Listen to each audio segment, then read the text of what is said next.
ఈరోజు ఎంతోమంది వివాహం కొరకు సిద్ధపడేవారు ఉన్నారు, లేకపోతే వివాహమైన వారు ఉన్నారు. వివాహం కొరకు సిద్ధపడేవారికి, వివాహమైన వారికి టుడే పార్ట్ 1. ఈరోజు ఎంతోమంది because they make the wrong choices they suffer.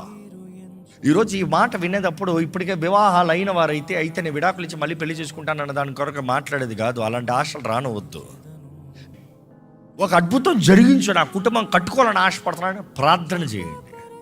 కానీ వివాహం జరగని వారైతే you better be careful what kind of a person you're getting ready to marry. ఫ్యూచర్లో చూసినప్పుడు ఎంతోమంది స్త్రీ అంటేనే తక్కువ చూస్తారు. ఇదేంటి ఆడదే, ఇదేంటి ఆడదే.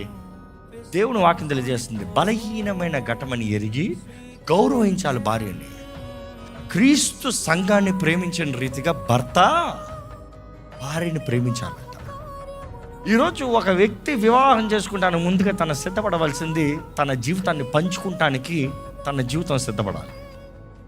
అండ్ ఒక భర్తకి సెల్ఫ్ చచ్చిపోవాలి, చచ్చిపోవాలి. ఇక నీ ఆనందం కాదు, నీ భార్య సంతోషంగా ఉంటే ఇల్లు సంతోషంగా ఉంటుంది. జ్ఞాపకం చేసుకో.